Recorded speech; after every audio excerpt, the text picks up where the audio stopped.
Stand up, everyone. Good evening. Please sit.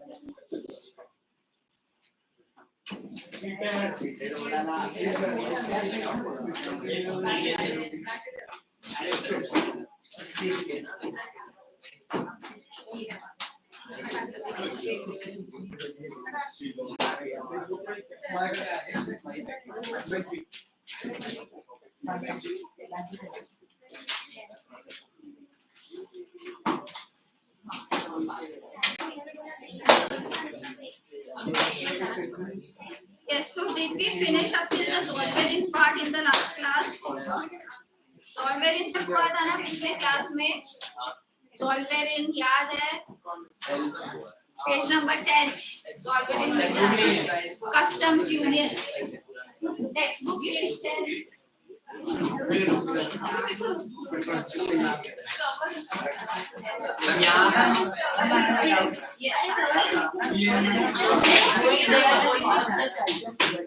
Video Vienna का हुआ था। That is because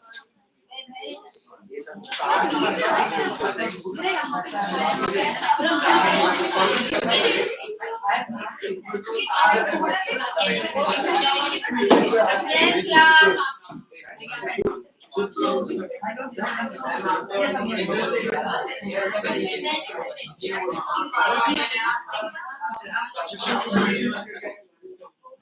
Yes.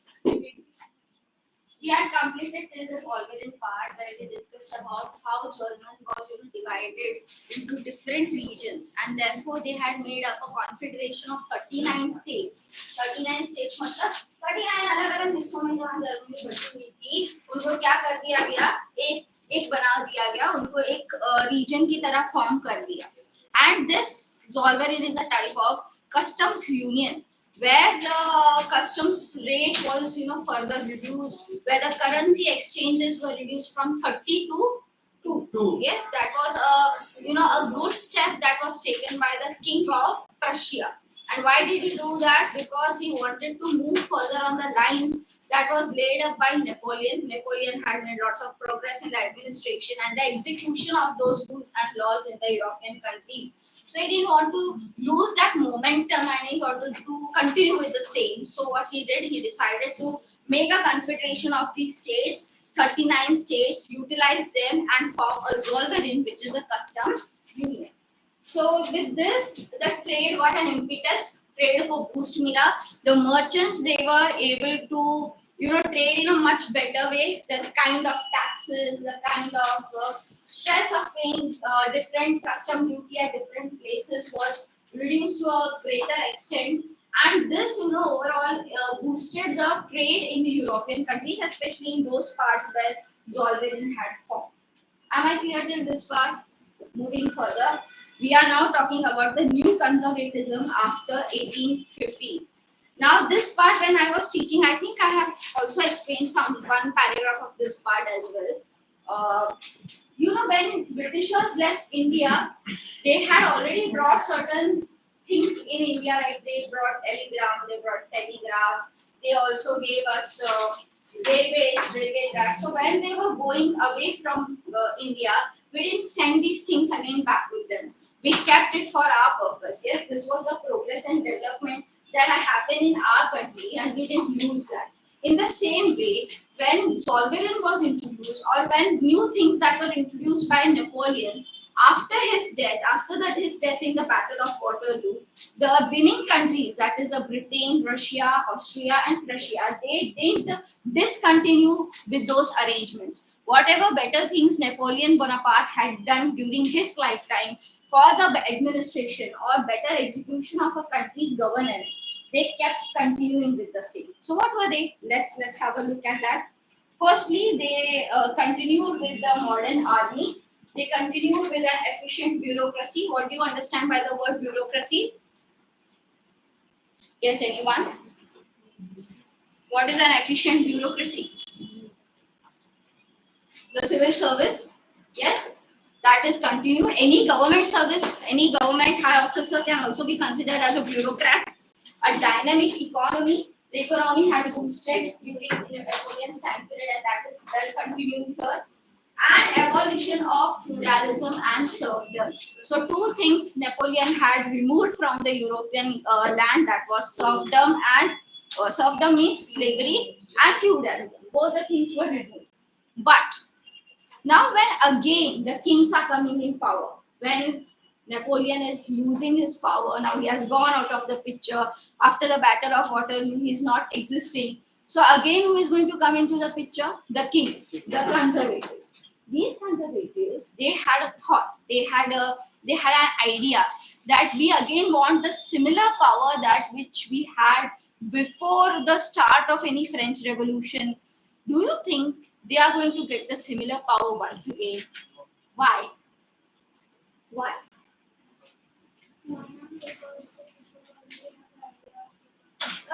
Correct.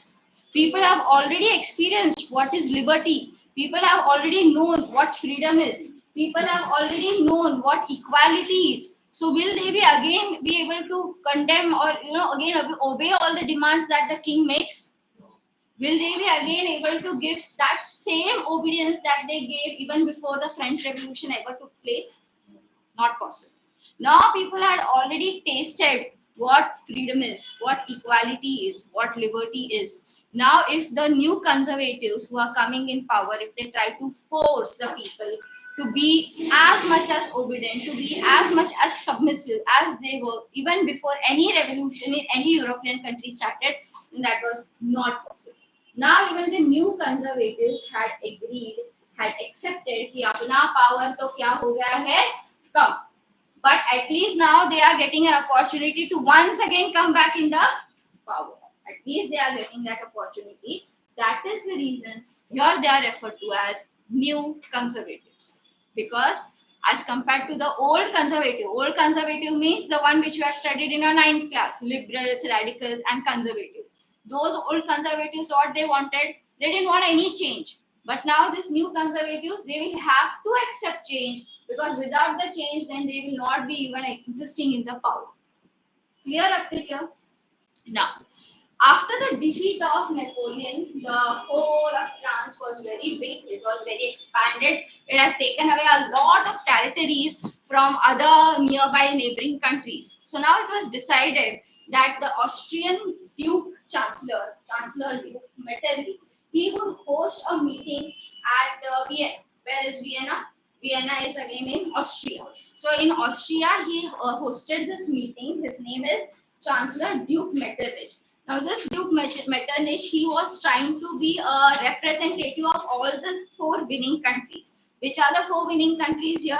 Britain, Russia, Austria, and Prussia. So, all the 4 winning countries, he is trying to represent them, and he has hosted this meeting.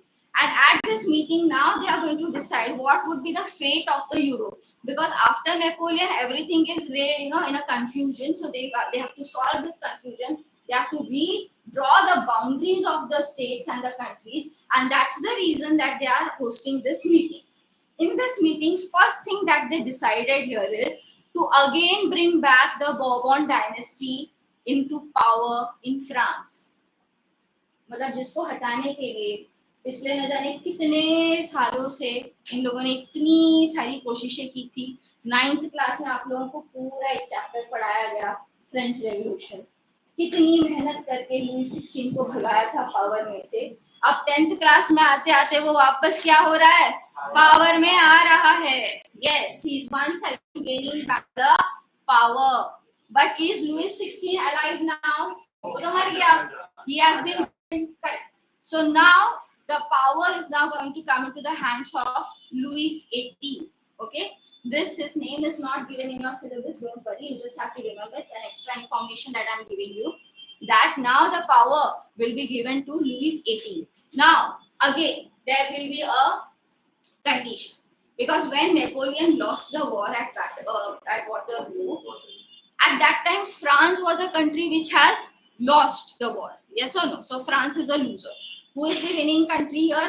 Britain, Austria, Prussia, and Russia. So whatever conditions these 4 winning countries is going to lay, that conditions the France has to accept. It has to agree. So here the condition that the 4 winning countries they laid upon France is to once again accept back the Bourbon dynasty ruler Louis 18 as their king. इसने किसको राजा बना दिया?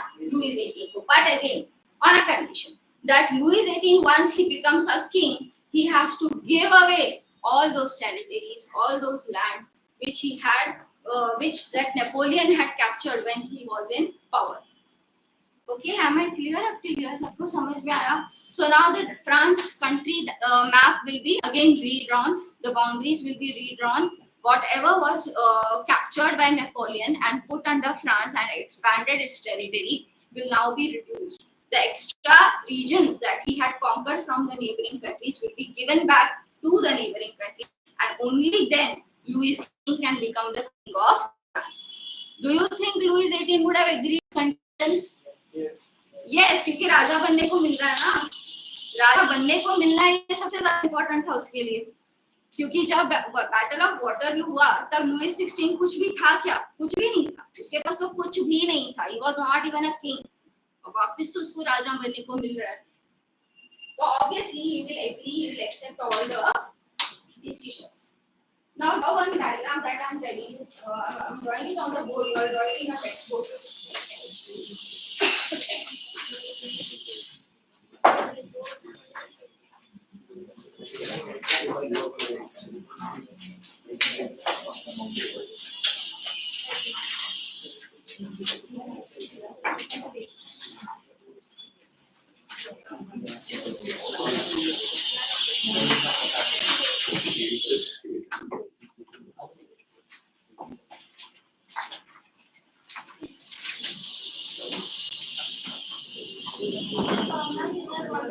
Done with this?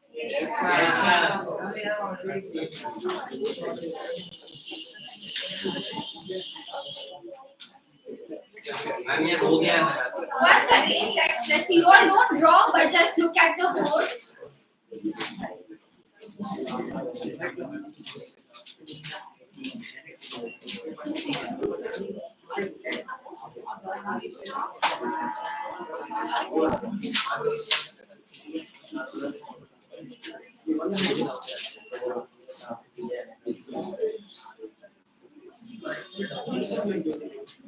Yes, if you have already drawn, then no need to redraw it again. Just for an explanation purpose, I have drawn it on the board.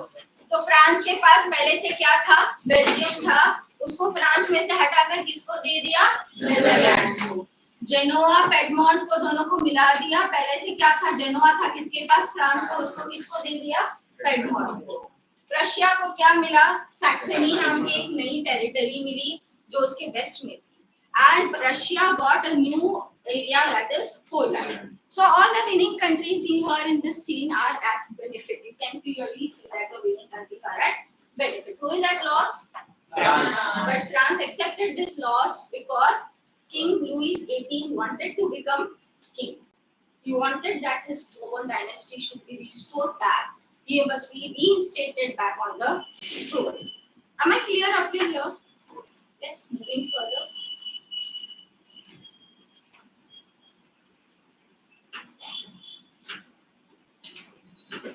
Now, when again after 1815, when the autocratic government was set up, when again conservatives came into power, they had put up a lot of censorship rules on the people. When I call censorship rules, that is, there is no freedom of speech, there is no freedom of expression. Whatever the king is doing, people have to agree and accept to that. So when freedom of speech is not given, when freedom of newspaper or freedom of printing in the press is not given, do you think the normal public of the France will be able to ever understand what is happening in France? सच्चाई कभी आएगी उनके सामने? हमेशा वही चीज आएगी ना बेटा जो राजा लाना चाहता है. अगर मान लो आप एक जर्नलिस्ट हो और आपने एक बहुत अच्छी सनसनी तेज खबर लिखी है जिसमें आप बता रहे हो राजा का सारा कारनामा, और अगर आप उसको प्रेस में डालकर ना प्रेस को देकर उसको पब्लिश करवाना चाहते हो, तो अगले दिन आप जिंदा बचोगे? फ्रांस में अगले दिन सुबह देख पाओगे बेटा? नहीं देख पाओगे. और वो जो आप छाप रहे हो वो भी नहीं छपेगा. Yes. So people of France, especially the journalists, those who were interested in bringing truth in front of people, they were very, very frustrated with this whole situation. And what they did, they couldn't say anything, they couldn't publish anything. So there is a painting given on your page number 11, figure number 6, which shows that their mouths, on their mouths, they have tied a white band. Can you see a white band is being tied on their mouth? उनके मुंह पे एक सफेद पट्टी बन चुकी है, जो ये दिखाने की कोशिश करता है बेटा कि ये लोग अपने मुंह से कुछ बोल नहीं पा रहे हैं, अपनी बातों को पब्लिश नहीं करवा पा रहे हैं, पर राजा उनके मन में आने वाले थॉट्स को कैसे रोकेगा? क्या किसी के मन में आने वाले थॉट्स को रोका जा सकता है बच्चों? मन में जो आता है वो तो कोई भी नहीं रोक सकता, कोई भी नहीं. और मन में जो थॉट्स बदलते हैं उनकी स्पीड भी स्पीड ऑफ लाइट से भी ज्यादा होती है कि नहीं? कभी एक मोमेंट पे आपने ये सोच लिया, कभी दूसरे मोमेंट पे आप दूसरा कुछ सोच रहे हो. So whatever thoughts you are coming in your mind or whatever thoughts you are thinking about, there can be no censorship on that. Yes or no? That is what this painting is trying to show here, that silence is something that these people have been forced to maintain. Otherwise, these people have very good thoughts. They can certainly bring out the truth in front of the people. But उस जमाने में truth सामने लोगों के लाना भी आसान काम नहीं था. जब हर कोई बच्चा चिल्ला चिल्ला के राजा का गुणगान ही गा रहा है क्योंकि उनको राजा के कंट्री में, राजा के कंजर्वेटिव रूल में सर्वाइव करना है, so obviously they cannot express their illiberal ideas in front of the king. King will never like these liberal ideas because king is a person who will try to make benefit, who will try to make profit out of the people's vulnerable situation. So यहाँ पर एक आदमी ऐसा आता है जो आवाज उठाता है. किसके अगेंस्ट? किंग के अगेंस्ट. तो कंजर्वेटिव्स को भगाने के लिए फिर से नया स्ट्रगल शुरू होता है. This struggle will be again led by the revolutionaries. Now we are going to study about a revolutionary that is coming up here. अब जब आप कोई काम ओपनली नहीं कर पा रहे हो because you are under censorship, because the king is not allowing you, you will naturally try to do that work in a secret manner. Yes or no? You will try to proceed with that work secretly. जैसे आप लोग secretly desk के नीचे पता नहीं कुछ छुपा के लिखते रहते हो, होमवर्क कंप्लीट करता था, ये तो स्मिथ मेरे क्लास में पिछले साल होमवर्क कंप्लीट करता था सीक्रेटली. तो ये सब क्या है? ये आप छुपा के करते हो. क्यों? क्योंकि आपको ओपनली ये करने के लिए अलाउ नहीं था. अभी भी रखा है क्या? नहीं, कुछ पाउच है. ठीक है, बच गया. सो अब सीक्रेटली यहाँ पे राजा के अगेंस्ट क्या शुरू किया था? Secret societies. Secret societies. हाँ, आगे वो सीक्रेट सोसाइटी साजिश भी करने वाली थी. But the liberal nationalist who wanted to get rid of the new conservative kings that had come up, they started organizing secret societies to spread the idea of nation state, to spread the idea of equality, to bring the people of common culture, common heritage, common language together. They had to form a secret society. बेटा जब चार लोग मिलके ना चिल्लाते हैं किसी चीज के अगेंस्ट, तब हमें भी हिम्मत होती है, हम भी जाके उसके क्राउड के साथ खड़े होके खूब चिल्ला के आते हैं, है ना? क्योंकि हमें पता होता है कोई हमको पकड़ने वाला है. लेकिन जब कोई कुछ नहीं बोल रहा हो तो अकेले खड़े रहकर चिल्लाने की किसी में हिम्मत आती है क्या? नहीं आती है. नहीं आती है. नहीं आती है. जब सरकार राजा का हो और सजा सीधा सजाए मौत हो तो हिम्मत नहीं आती. इंडिया में तो फिर भी ये हिम्मत आप कर लो बेटा, because India is controlled by a constitution, not by a king. So ये हिम्मत आप इंडिया में कर भी लो, फ्रांस में करके दिखाओ. अभी थोड़ी ना उस टाइम पे just after 1815 show this courage of speaking against the class. Pay attention. हिम्मत बाद में दिखाना, पहले ध्यान देना. हाँ, so now pay attention. So here what the king was doing, he was very confident because he has a big army, he has a big support system, he has good weapons. If anyone tries to raise voice against him, what the king will do? Directly kill that person. Bulletin machine भी रखा हुआ है, ready है, मार देगा. So what the king was doing, he was not allowing anyone to speak anything against him. But ऐसे में भी एक revolutionary आदमी यहाँ पे उभर कर आता है, and he's from Italy. His name is Giuseppe Mazzini. Yes, stop it. Giuseppe Mazzini. Like we have Bhagat Singh in India as important as a revolutionary. We revere Lala Lajpat Rai, the trio Bal Gangadhar Tilak and Bipin Chandra Pal. The same way, the Giuseppe Mazzini as a revolutionary, he is revered in France. Okay, sorry, in Italy, because he's an Italian revolutionary. Now, what he did, he was the first person who tried to raise voice against the king. वो भी तब जब हर कोई king के साथ बोल रहा था, किंग के अगेंस्ट किसी की बोलने की कोई हिम्मत नहीं हो रही थी, तभी उसने क्या किया बेटा? किंग के against he started raising voice. Now he was born in Genoa in the year 1807. So obviously he has seen some years of rule of Napoleon. कुछ साल नेपोलियन का भी उसने देखा है, क्योंकि नेपोलियन मरा तब 1815 में, इसका जन्म कब हुआ है? 1807 में. So कुछ साल इसने नेपोलियन का रूल भी देखा है, भला छोटा था लेकिन देखा है. Then at the later ages he took a membership of a secret group that was known as Carbonari. Now what is Carbonari? Carbonari is again a secret type of society which was formed by the charcoal workers. Charcoal workers जो उस समय में Italy में काम करते थे, they had together formed a secret society which was called as Carbonari. And he joined this Carbonari type of group. As a young man, he was sent as an exile. उसको वनवास पे भेज दिया, देश निकाला दे दिया, exile पे भेज दिया. When in the year 1831, because he attempted a struggle, he attempted a revolution in Liguria. Where is Liguria? It's again in Italy. Okay, so he tried to do a revolution in Italy, and he was sent away. He was asked to leave the country. He was asked to leave that particular area where Genoa he was born and brought up. He had started his activities, revolutionary activities. He was asked to leave there. He was sent to Liguria. But later on, he founded two more underground societies. One is known as Young Italy, which he founded in Marseilles. धीरे धीरे Italy से भी बाहर निकाल दिया गया इसको। Italy छोड़ या आदमी कहाँ जाता है बेटा, फ्रांस में चला जाता है। फ्रांस में ये शहर है ना मार्सिलियस, कुछ याद है पिछले साल में हमने पढ़ा था। Then he also founded another secret society which is known as Young Europe. What is it known as? Young Europe. Bern. It is founded in Bern. उसको बर्न नहीं बोलना है, बर्न बोलना है। I want someone to read this paragraph. One such individual. From there I want someone to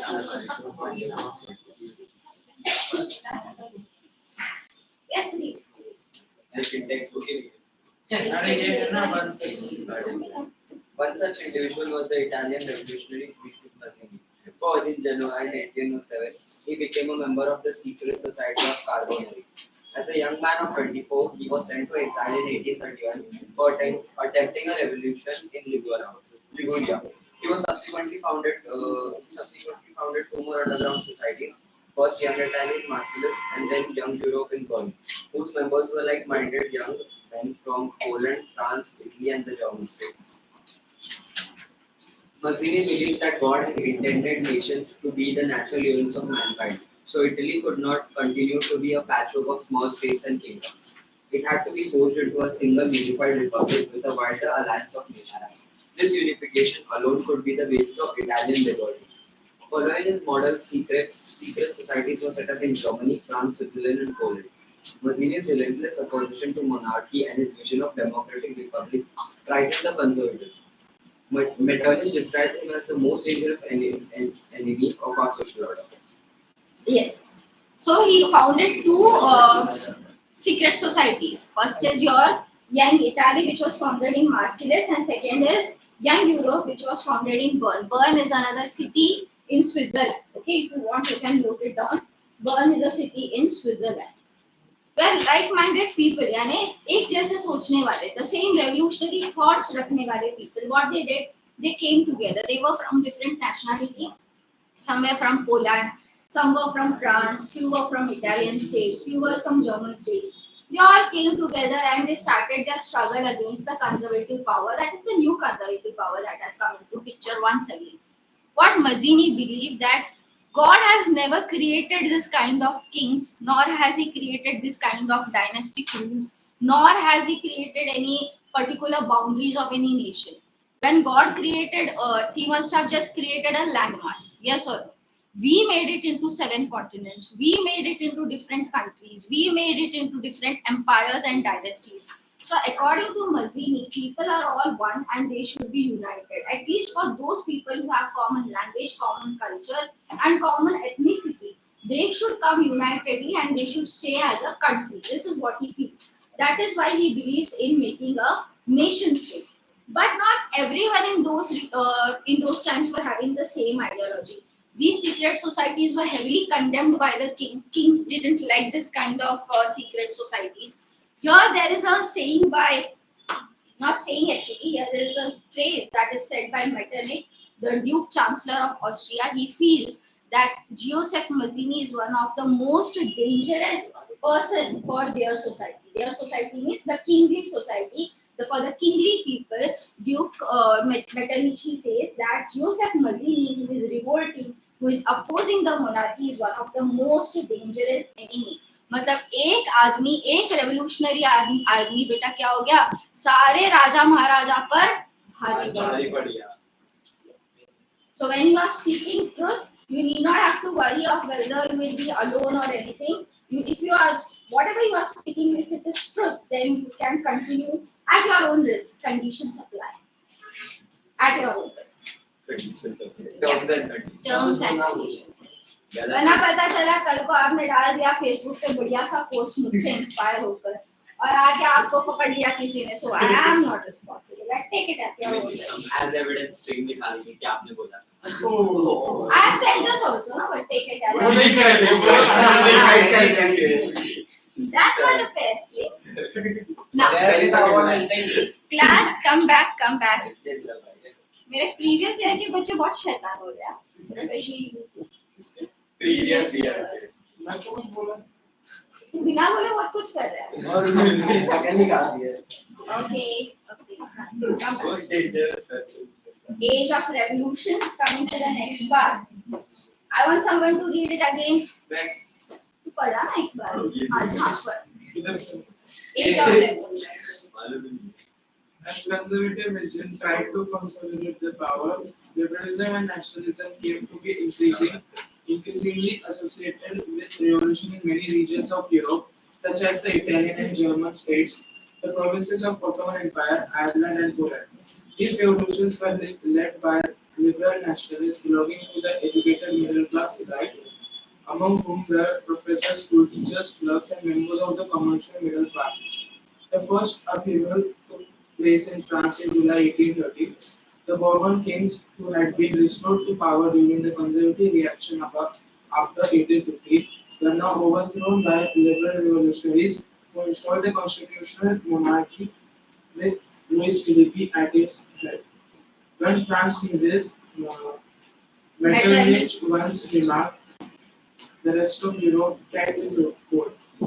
The July Revolution sparked an uprising in 1830 in Brussels, which led to Belgium breaking away from United Kingdoms of the Netherlands. Yes, now you are looking, once again, pay attention.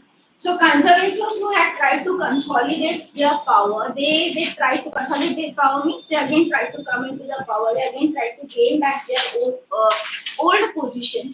Obviously, they have to face a lot of problems now because there are educated people, there are secret societies who are springing up one by one, who are trying to come into the prominence and try to show how the king's rule is no longer good. There are some liberal nationalists still existing, along with Giuseppe Mazzini or other such revolutionary support. They are trying to come up and they are trying to tell the people that the conservative rule or the new conservative rule, which has now been started, is not a very good rule. And most of this work was done by educated middle class people.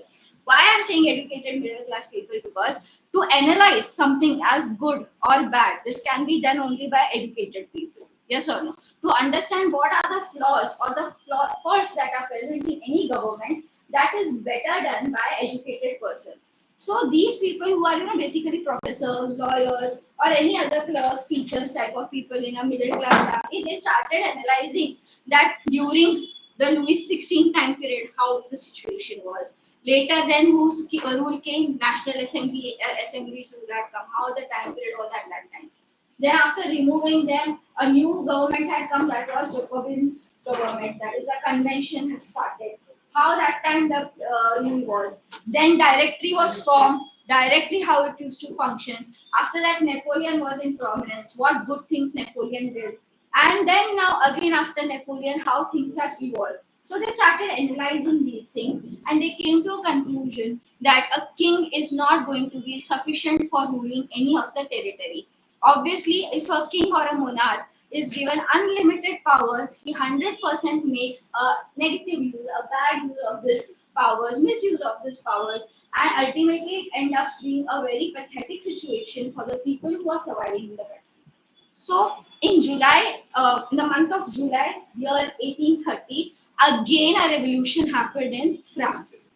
Okay, again a revolution happened. So first revolution कब हुआ था France में? 1789 में. तब क्या हुआ था बच्चों? Storming of the Bastille Fort. Now again they are having another revolution in the year 1830, which will be referred to as July Revolution.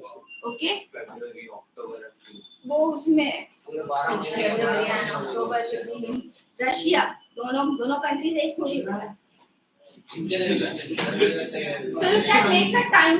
you can make a timeline. What you can write is, you can write how first there was Louis XVI, who came into power in the year 1774. Yes, he was crowned as a king and he was just merely 20 years old. Remember, 9th class mein padha tha. Then after that, what happened? 1789, there was a storming of the Bastille Fort. And then they took tennis court oath, right? And in that tennis court oath, what they had done before that revolution, they had taken tennis court oath. National Assembly was formed, the State General was removed. Then after that, what happened? The constitution, when they were framing at that same very time, there was a rumor that the king was going to hurt them. Then they started killing the people, noble people. Remember Chaptics and all that, pitchfork, remember those paragraphs in your 9th class book? कौन मनाते हैं? ये Revise. Go home, revise 9th class. And then what happened? That's why I used to say that remember what I'm teaching. Yes or no? Make class. Anyways, come back. So when they started revolting, and then what they did? They removed the nobles. Nobles started fleeing away from France. They started hiding away from France. Remember all these things. Then what happened? Then the new government which had formed, it was only focusing for the betterment of the wealthier, educated middle class people. The poor people were completely sidelined. So again, what happened? They brought Maximilian Robespierre as the king. The convention was formed. And when convention, king not in the sense king, but as a ruler, as a leader, okay? So Maximilian Robespierre became the ruler. But he was another crazy person. He had introduced some different things like equality bread. Remember why it was completely banned? Equality bread was yes, paying the equalizer. Then he had also started a trend of saying madam and sir. Yes, for the men.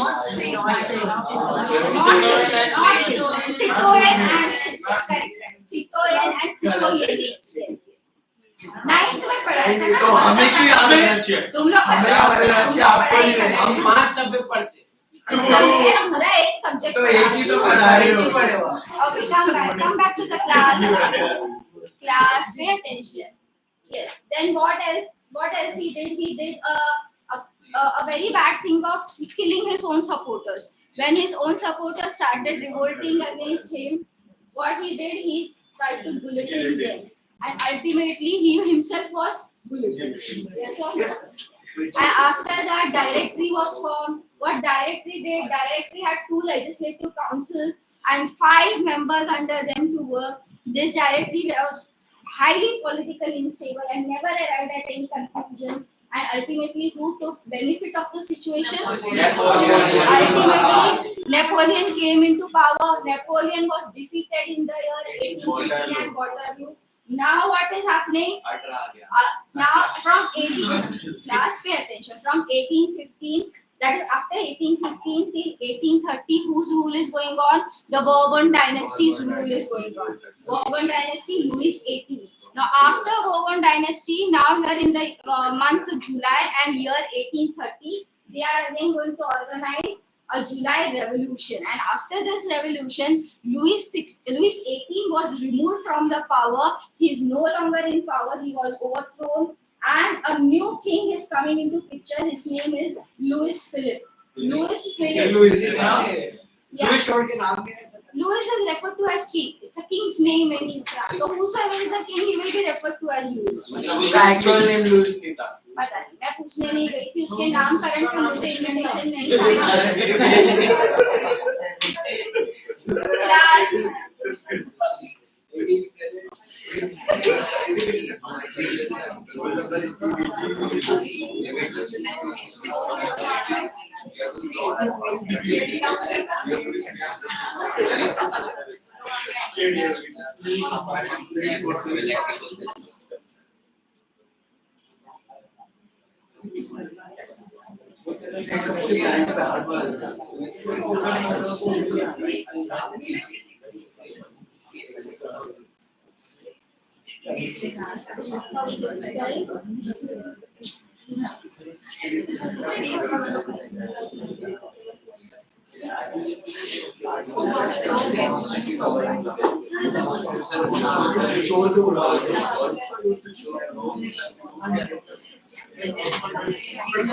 After Louis XVIII, once again there is another new king for France, and his name is not necessarily, but a person who agreed to be a constitutional monarch. Was Louis XVIII a constitutional monarch? No, he was an autocratic monarch. He was given that full freedom to take any decision which he wanted for the betterment or for deterioration, whatever he thinks good for France, he can do. But here Louis Philippe is now made a king. Louis XVIII is removed, and not just a king, rather he is given a condition that he has to follow whatever is written in the constitution. So now again a constitution is given in his hand. and he's asked to follow that. And since he's agreed to become a constitutional monarch, वो एक constitution के साथ राजा बनने के लिए तैयार है, इसीलिए लुइस फिलिप को क्या बना दिया बेटा? राजा बना दिया, न्यू किंग बना दिया गया. Okay, now this whole thing happened in the month of July, so it is referred to as July Revolution. Now here Metternich once again he coins a phrase. He says that whenever France sneezes, the rest of the Europe catches cold. इसका ये मतलब जैसे ही France में कोई revolution start होता है, उसको देखकर उसकी देखा देखी में हर कोई ऐसा करने को शुरू करता है अपने अपने कंट्री में. तो इसका ये मतलब नहीं है कि सच में फ्रांस को एज अ कंट्री जुकाम आ गया और वो छींकने लगा. नहीं, उसका ये मतलब नहीं है. What it means that whatever class behave, so whatever France does, उसको देखकर उससे इंस्पायर होकर rest of the other countries also they start doing the same thing. Am I clear up till here? Yes. Now, when July Revolution happened in France, as you must be remembering, Belgium was given to which country? Netherlands. Belgium was initially a part of France when Napoleon had captured it. Then after Napoleon, the four winning countries, Russia, Prussia, Austria, Britain, they in the Treaty of Vienna, which they signed, the meeting which happened in Vienna, in that meeting what they decided to give away Belgium to whom? To Netherlands. But Belgium was not happy.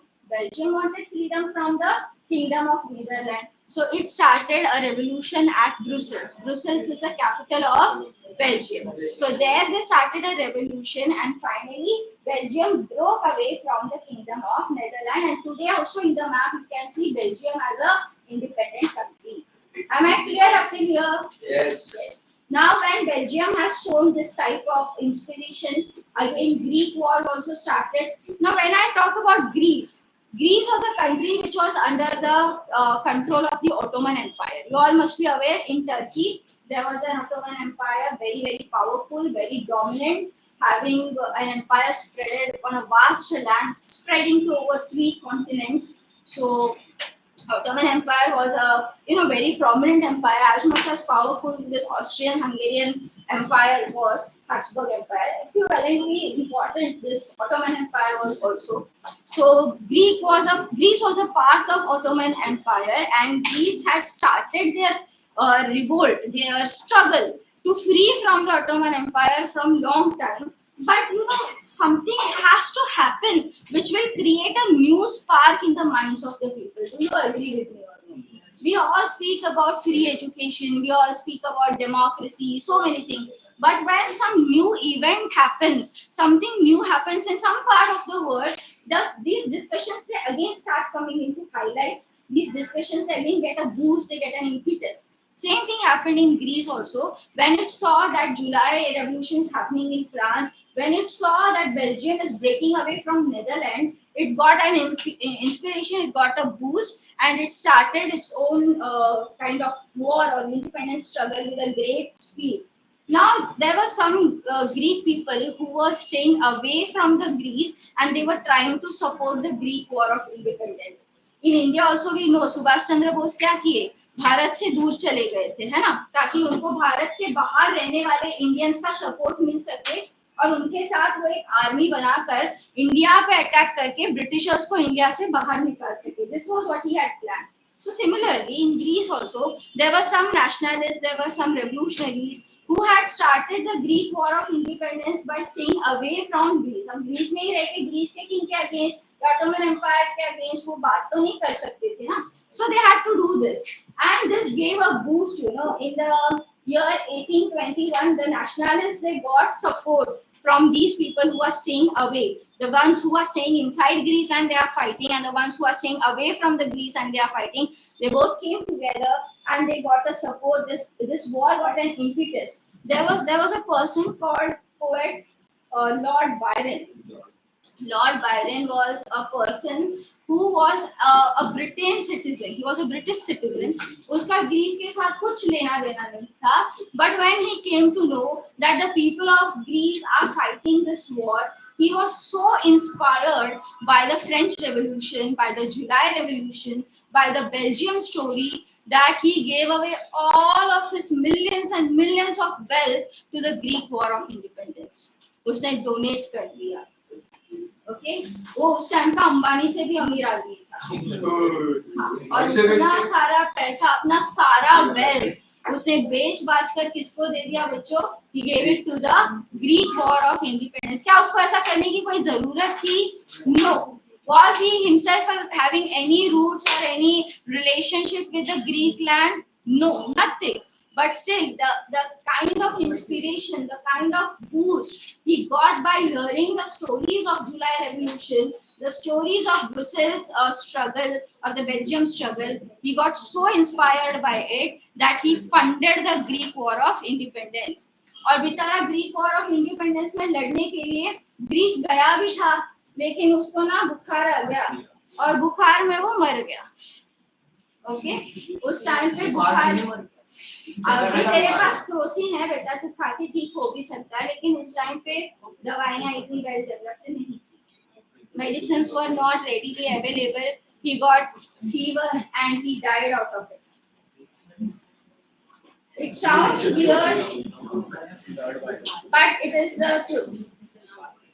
Many of the poets, many of the artists, they find Greek Revolution as one of a very significant event. They feel it is the cradle of European civilization. You all know that how we had Indus Valley civilization. Similarly, another prominent civilization in the history is Greek civilization.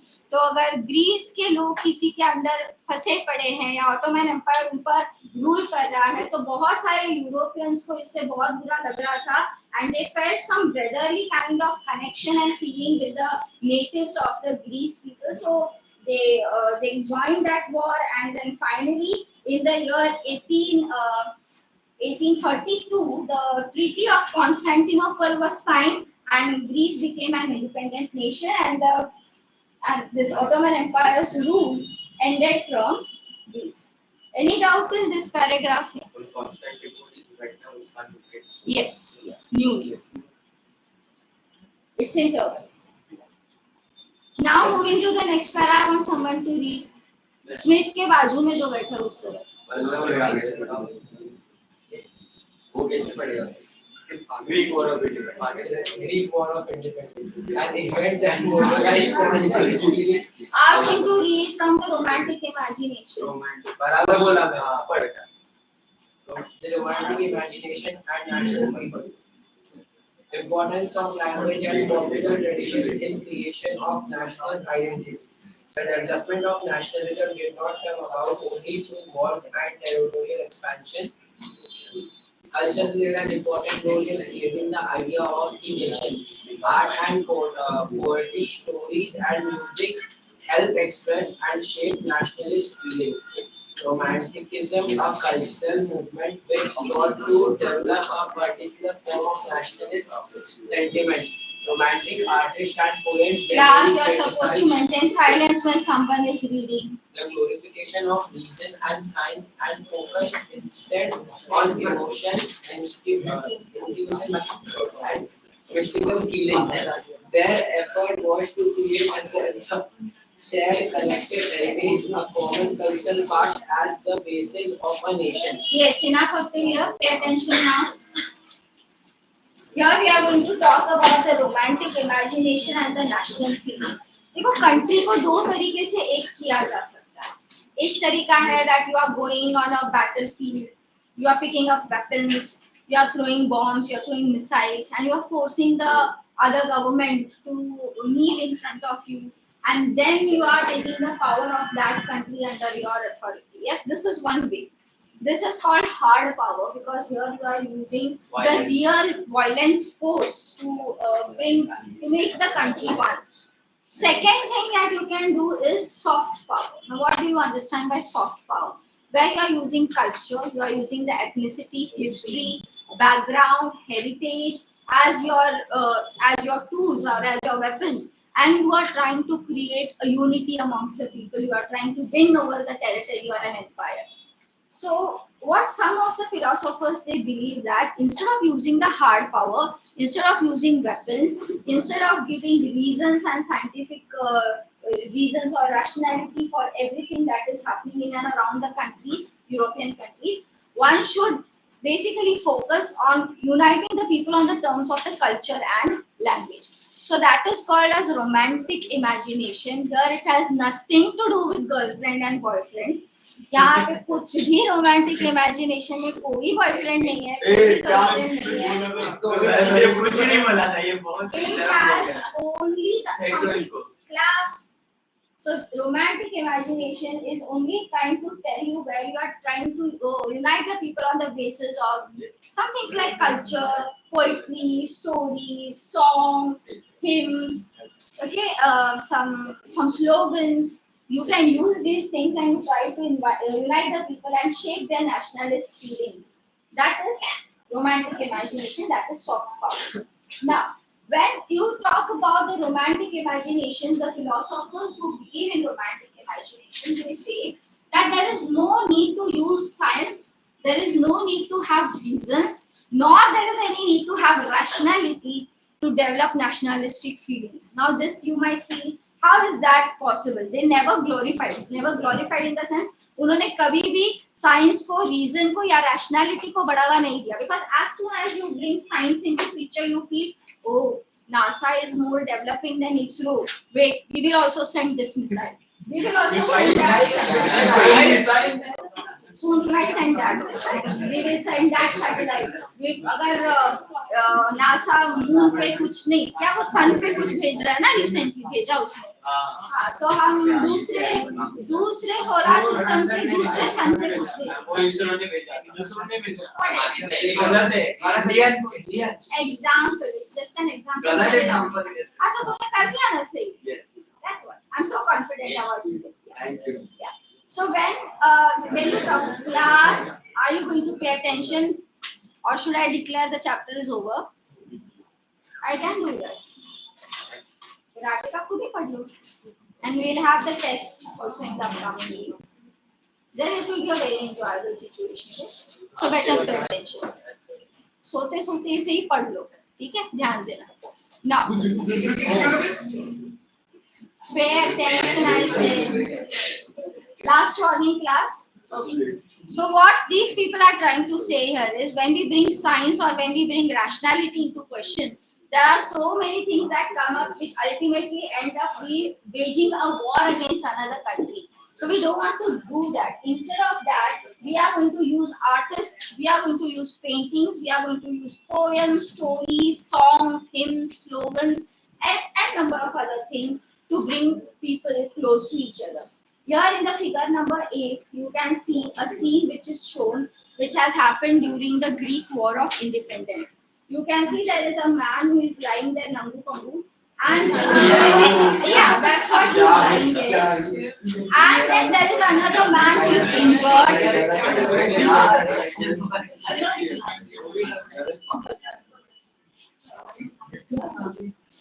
There is another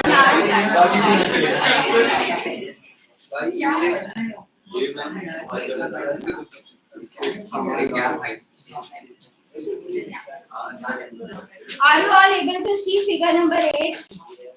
There is another man who is sitting on a stone. He is highly injured. His family members have surrounded him. Then there is a person who is mounted on a horse, and he is with fears, with anger. He is coming towards these people. Probably he is someone of the opponent group, now trying to kill the remaining injured soldiers. This image is made by a French painter named Delacroix.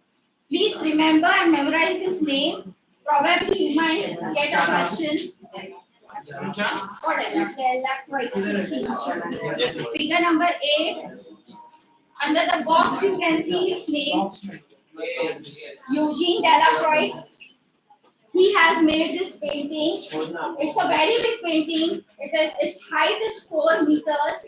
They have just shown you a part of this painting. एक छोटा सा हिस्सा दिखाया है इस painting का. पूरा painting काफी बड़ा है. एक बड़े से दीवार से भी बड़ा उसका साइज है उस पेंटिंग का.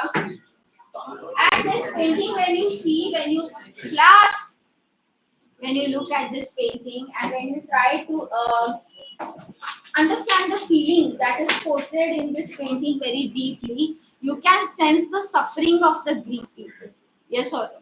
You can come into some terms with the poverty, the misery of the Greek people that they had to undergo when they were under the Ottoman Empire, and the freedom that they got. It was not very easy for them. These emotions were tried to convey to the people, other people in the Europe, by using such paintings, by using such songs, or such other stories. Then coming to the next para, I want someone to read the last para of page number 14. Someone from here. Yes, someone from your first bench. Please, someone. Other romantics such as the German philosopher John Gottfried Herder claimed that true German culture was to be discovered among the people, das Volk. It was through folk songs, folk poetry, and folk dance that the true spirit of nation was popularized. So, collecting and recording these forms of folk culture was essential to the project of nation building. Yes, children, pay attention. This paragraph is very, very important, right from other romantics till the end. That is, up till nationalist symbols, till that part.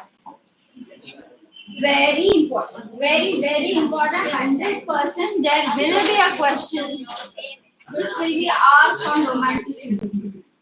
You can even include the paragraph which is below that. Both the paragraphs also you can study it well and good.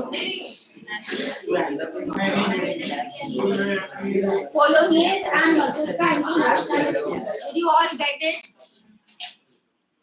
Moving to the next part, there is a German philosopher here. There is a German philosopher here. We are going to discuss about him. His name is. Should I explain, or are you all busy in self-study?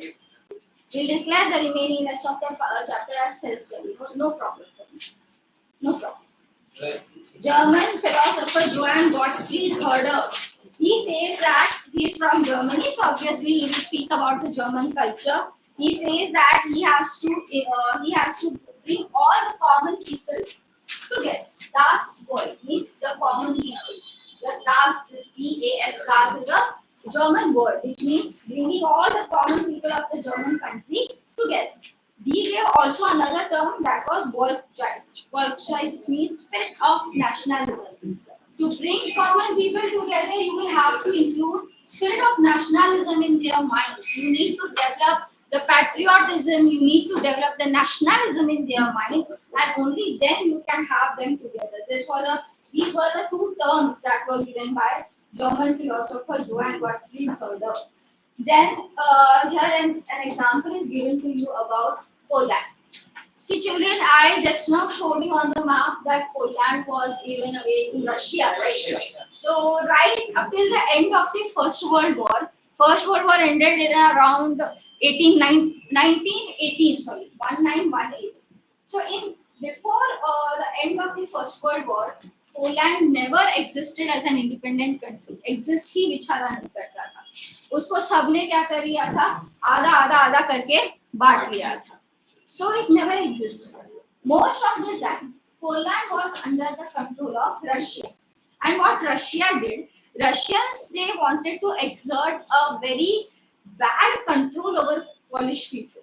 They condemned them for using their vernacular languages.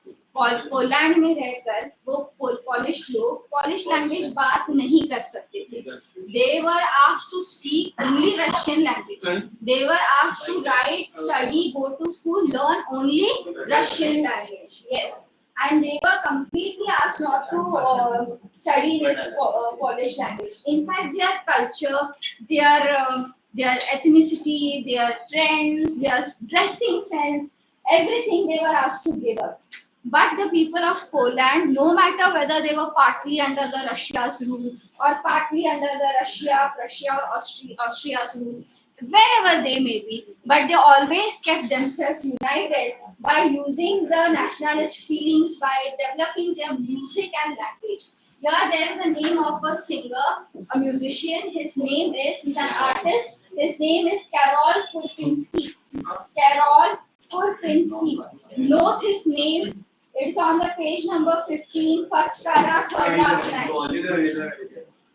Karol Kurpinski, he developed the opera music. Okay, opera music you must have heard, you know, they sing in a very चिल्लाते हैं और अजीब सा गाते हैं. अगर धीमे भी आप सुनो तो भी आपको थोड़ी देर के बाद नींद आना शुरू हो जाता है. So he tried to develop that opera music, and not only that, he also developed two types of dance forms.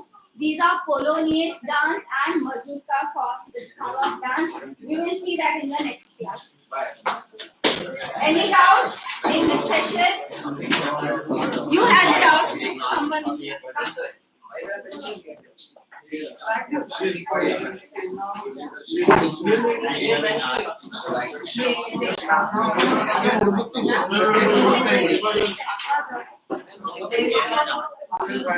अबे ये लाइफ में रिकॉर्ड हुआ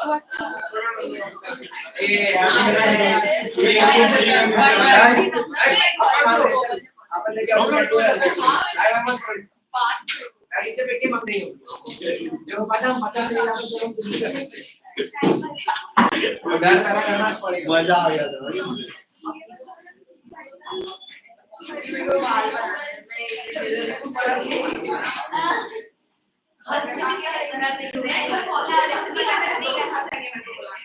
लेकिन मैं ऐसे नहीं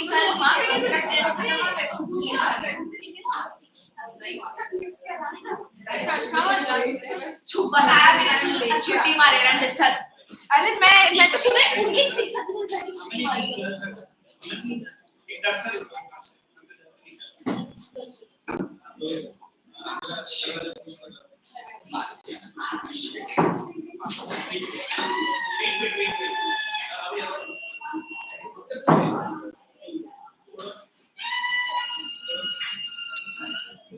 आगे बढ़ो.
Yeah.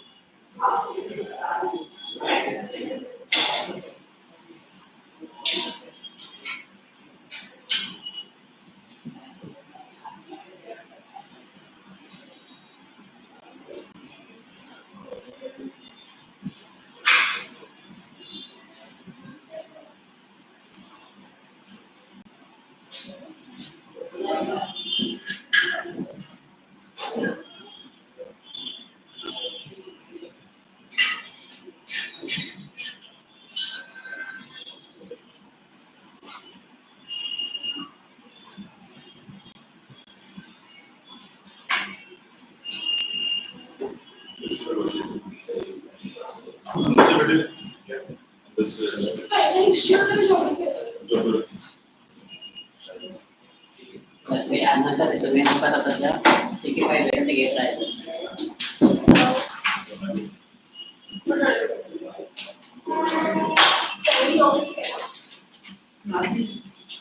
हा इकडे जाऊन